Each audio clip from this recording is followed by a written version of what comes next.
할렐루야.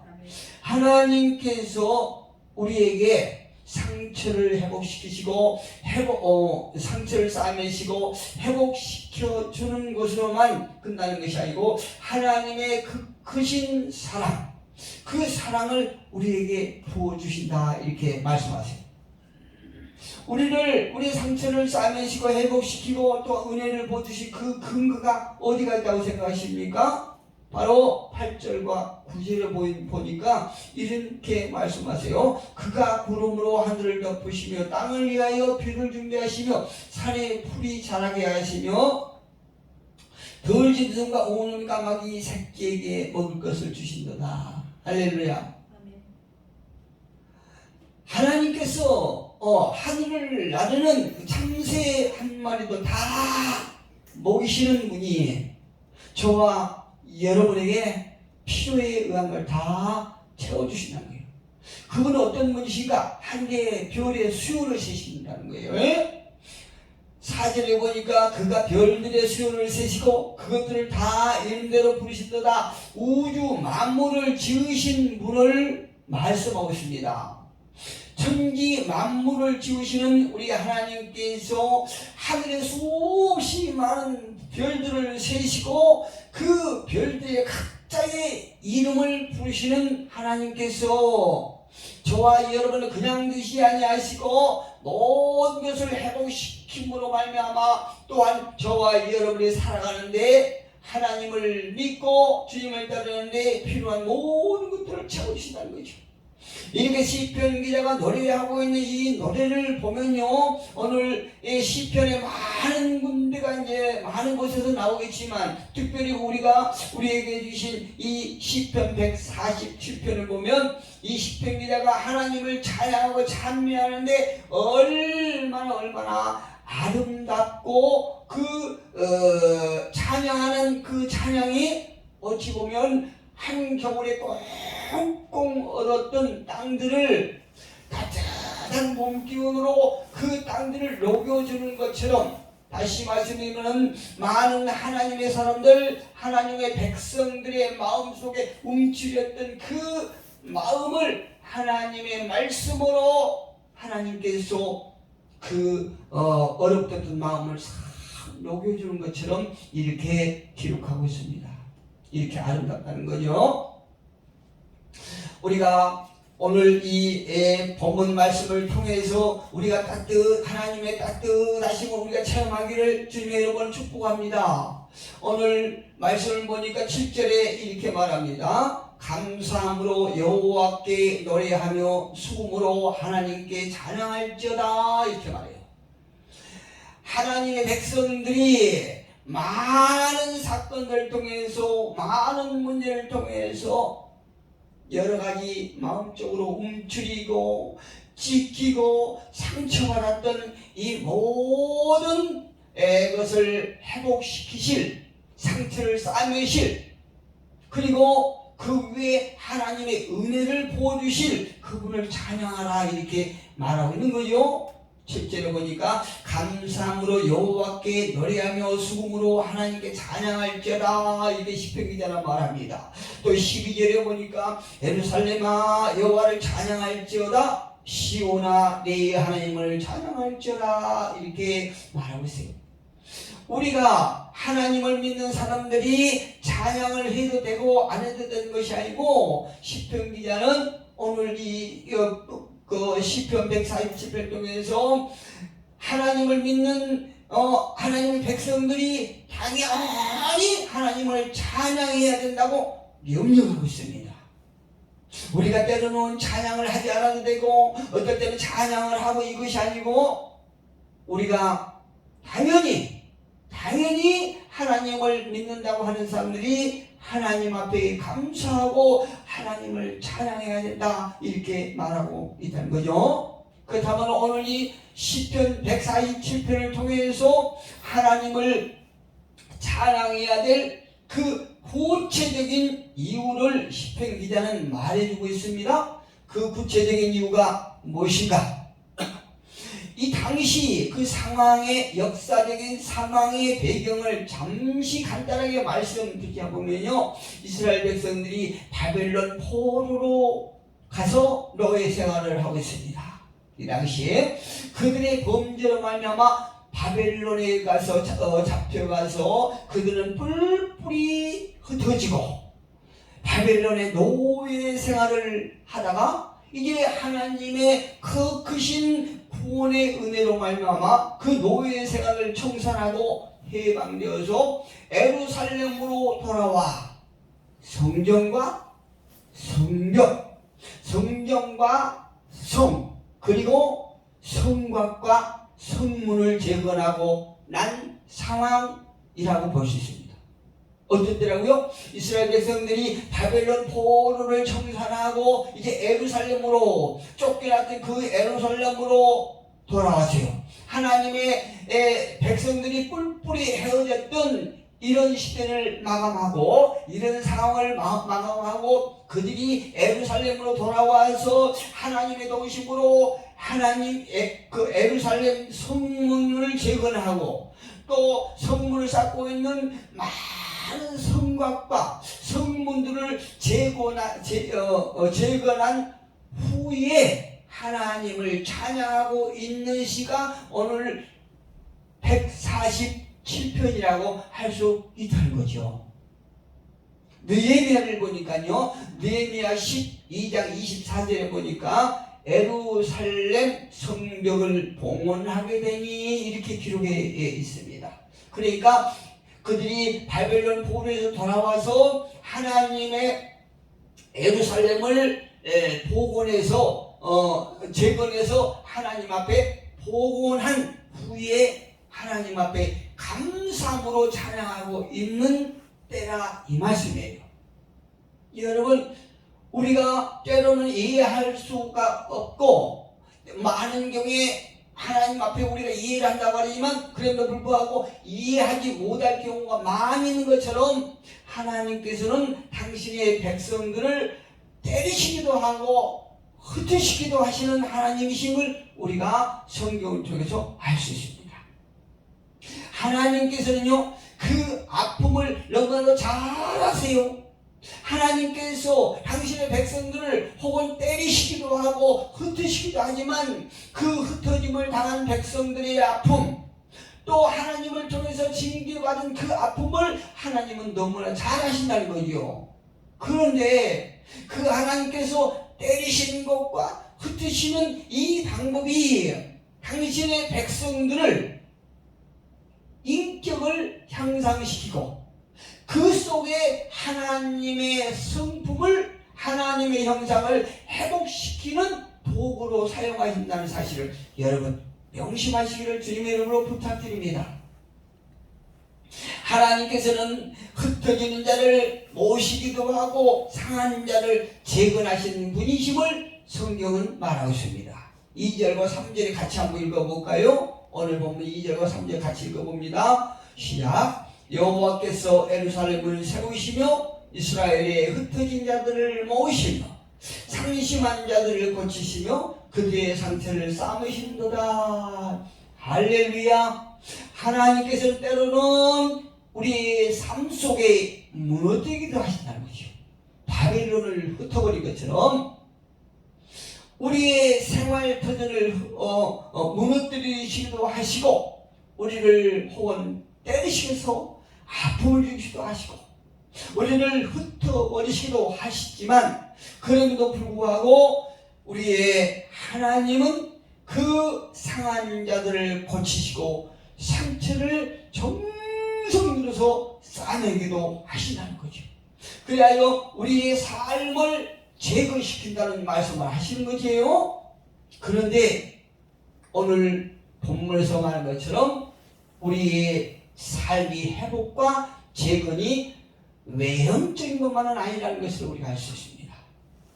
하나님께서 십계명을 통해서 우리의 상한 심령을 싸매신다는 것은 단지 외형적인 것만을 의미하는 것이 아니고 상처받은 심령을 싸매시고 고쳐주신다고 3절에 말하고 있지 않습니까? 상심한 자들을 여기서는 땅을 회복시켜준다는 건데요. 땅이라고 하는 것은 성경에서 영적으로 말할 적에 우리의 마음밭을 얘기를 하죠. 우리 마음속에 받았던 상처, 굽었던 많은 것들을 하나님께서는 싸매시고 치료해 주신다는 얘기입니다. 상심한 자들을 고치시며 그들의 상처를 싸매시는도다, 이렇게 말씀하고 있지 않습니까?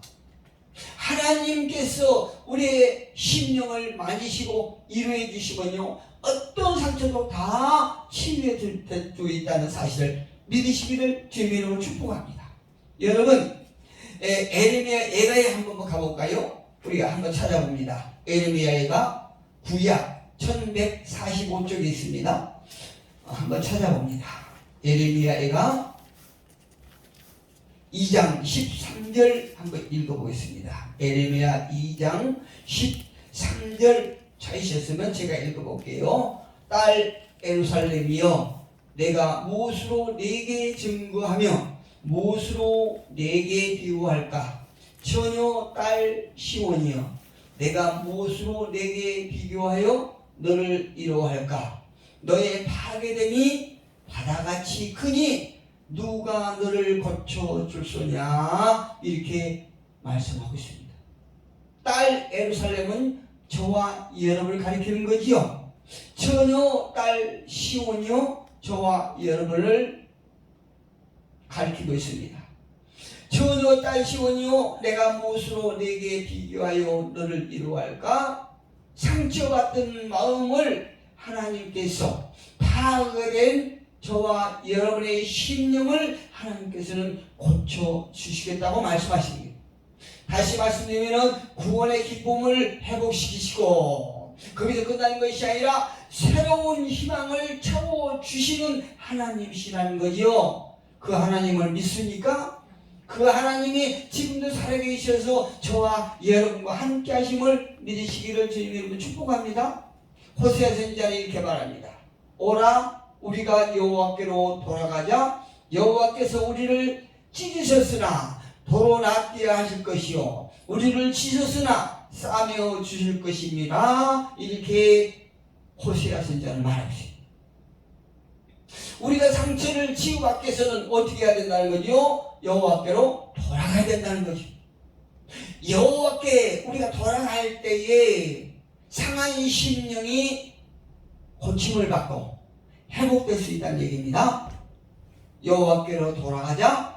여호와께서 어떤 분이신가요? 여호와께서 우리를 찢으셨으나 도로 낫게 하실 것이요, 때로는 우리를 찢으시고 그 찢음을 통하여 아픔을 주시지만 그럼에도 불구하고 여호와께서 그 아픔을 다시 싸매시고 치유하신다, 이렇게 말씀하십니다.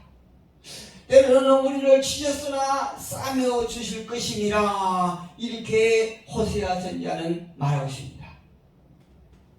여러분, 하나님께서 하시면 하실 수 있는 분이라고 믿으시나요?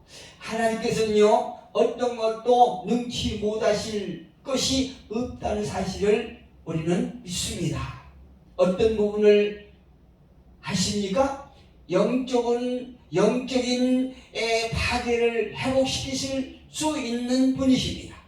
그런가 하면 신체적으로도 우리가 망가지고 찢겨졌던 것들을 하나님은 하실 수 있는 분임을 믿습니다. 그분을 우리는 사모하고 사랑하기를 부탁드립니다. 그렇다면 우리는 어떻게 할 것인가? 시편 51편 11절 12절에서 이렇게 말합니다. 나를 주 앞에서 쫓아내지 마시며 주의 성령을 내게서 거두지 마소서. 시편 기자 간구처럼 우리도 하나님 앞에 기도하기를 원합니다. 주님 앞에서 나를 쫓아내지 마시고 주의 성령을 내게서 거두지 마십시오 하고 기도해야 한다는 거죠. 우리가 예수를 믿는다고 하지만 성령에 의하지 않고 성령과는 전혀 상관없는 그런 종교 생활을 하는 사람들이 많이 있습니다. 그러나 성령이 없는 종교생활은 하나님과 아무 상관이 없다는 얘기죠. 아무리 우리가 거룩한 예배를 드리고 하나님 앞에 많은 물질을 드리고 또 하나님 앞에 봉사와 헌신을 한다고 할지라도 성령이 없는 그런 봉사와 헌신은 아무 상관이 없다는 거죠. 성령과 상관없는 예배는 하나님께서 구역질을 내신다고 말씀하시지 않습니까? 그래서 시편 기자가 말하고 있습니다. 나를 주 앞에서 쫓아내지 마시며 주의 성령을 내게서 거두지 마소서, 이렇게 강구하고 있습니다. 미국 목사들 속에서요, 목사들 중에서 가장 큰 욕은 성령 받지 못하고 목회하라, 이 말이 가장 큰 욕이라고 해요. 물론 미국에만 사용되겠습니까? 이 나라에도 목회자들에게도 성도들에게도 다 통용되는 그런 말이겠죠. 우리가 신앙생활을 하면서 성령의 충만함으로 성령에 의하여 신앙생활을 할 때 저와 여러분은 하나님과 하나가 되는 것입니다. 여기서 이렇게 말합니다. 주의 구원의 즐거움을 내게 회복시켜 주시고 자원하는 심령을 주사 나를 붙드소서, 이렇게 기도합니다. 여러분도 누구나 나 첫사랑의 감정이 지금도 남아있으리라 생각합니다. 우리 모두가 구원받았을 때 그 즐거움을 지금도 생각하면 정말로 가슴이 벅찬 그런 감정을 느끼고 있습니다.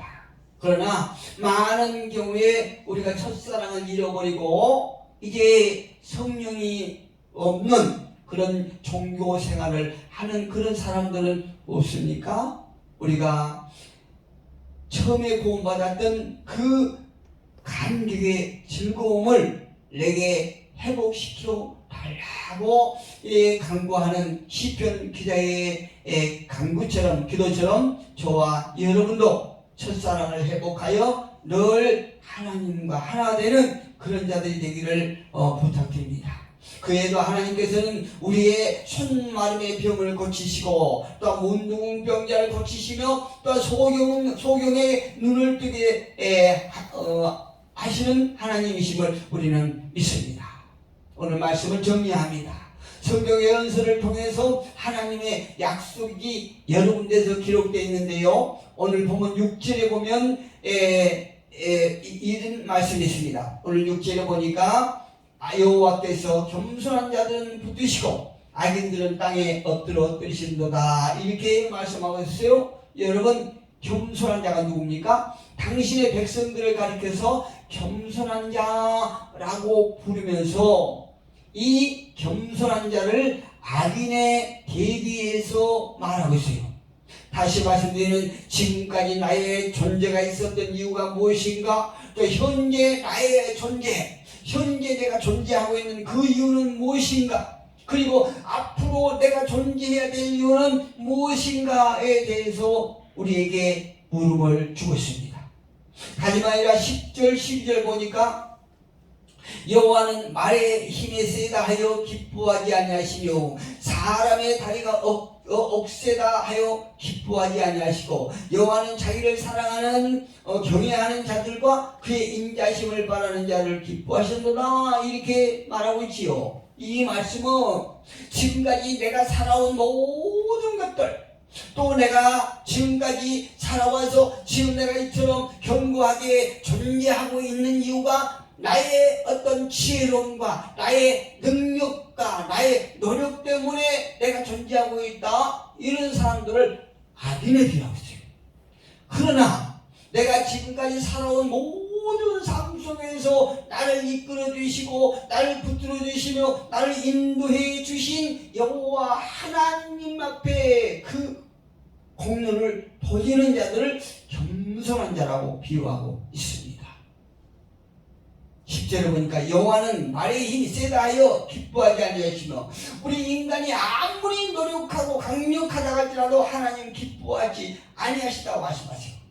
여기서 겸손한 자는 자기를, 여호와는 당신을 경외하는 자들과 그의 인자심을 바라는 자들을 기뻐하시도다 말씀하고 있지요. 우리의 모든 삶 속에서 하늘의 별을 세시고 위대하시며 능력자이신 그리고 지혜 있는 그 분을 신뢰하고 사랑하는 그런 여호와를 사랑하는 사람을 향하여 겸손한 자라고 표현하고 있고요. 그러나 그 반대로 하나님을 무시하는 자들을 악인에 비유하고 있습니다. 겸손한 자는 세세대대로 하나님께서 붙드시고 그들을 기뻐하실 것이요, 그 반대로 악인들은 하나님께서 엎드려드릴 것이다, 이렇게 말하고 있는 것입니다. 여러분, 어떤 사람이 되기를 원하십니까? 지금 내가 어떤 사람이라고 생각하십니까?